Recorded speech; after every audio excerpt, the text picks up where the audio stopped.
এক জঙ্গলে বাস করত এক শেয়াল। কিন্তু যে জঙ্গলে শেয়ালটি বাস করত সেই জঙ্গলে পর্যাপ্ত খাবার ছিল না। একদিন খেলে বাকি 3 দিন না খেয়ে কাটাতে হতো সেই জঙ্গলে প্রাণীদের। সেই শেয়ালটি ঠিক করলো যে সে আর এই জঙ্গলে থাকবে না। না না, আমি আর এই জঙ্গলে খেয়ে না খেয়ে থাকতে পারছি না। এই জঙ্গলে থাকলে তো আমি প্রাণে মারা যাব। আমি নতুন এক জঙ্গলে যেতে চাই, যেখানে জলাশয় থাকবে, ঘন গাছপালা থাকবে, গাছে গাছে পাখিরা গান করবে। আমি সেই রকমই একটি জঙ্গলে থাকতে চাই।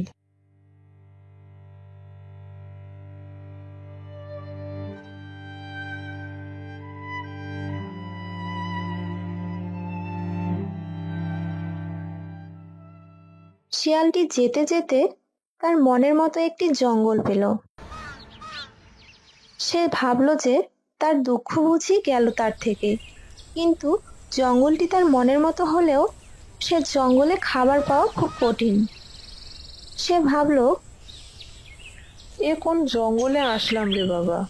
এর থেকে আমার জন্মস্থানই ঢের ভালো ছিল। কোথাও একটু খাবারের সন্ধান করব, তাও বোঝা যাচ্ছে না। খুব ক্ষুধা পেয়েছে আমার।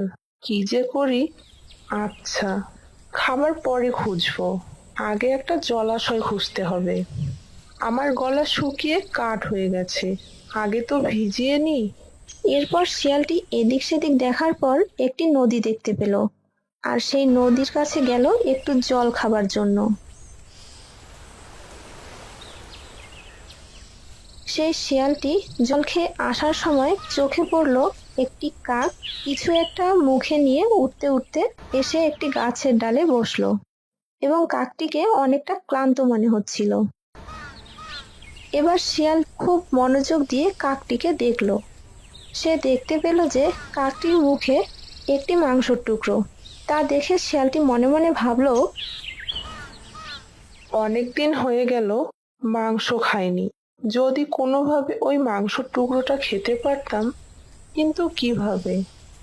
কাকটিকে বোকা বানিয়ে মাংসের টুকরোটা ওর থেকে নিতে হবে। কিন্তু কাক তো গাছের ডালে বসে আছে। আমি কিভাবে ওর থেকে মাংসের টুকরোটা নিব? তারপর শিয়ালটি ফোন দিয়ে আঁটলো। ও কাক ভাই, কাক ভাই! কাক এদিক সেদিক দেখলো।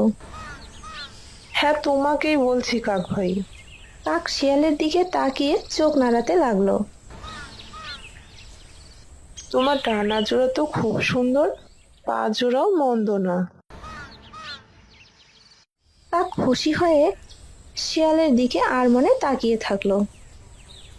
তোমার চোখ দুটো যখন পলক পড়ছে, মনে হয় যেন রাতে জোনাকি উড়ে বেড়াচ্ছে।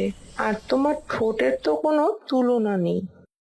কাক তার নিজের প্রশংসা শুনে মনে মনে আনন্দে আত্মহারা, তা খুব ভালো করে বোঝা যাচ্ছে।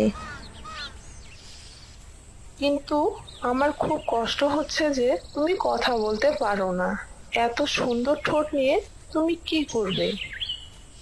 কাক কথা বলতে পারে না এই কথা শোনা মাত্রই রেগে গিয়ে বলল, শিয়াল ভাই, তুমি তো খুব বোকা দেখছি।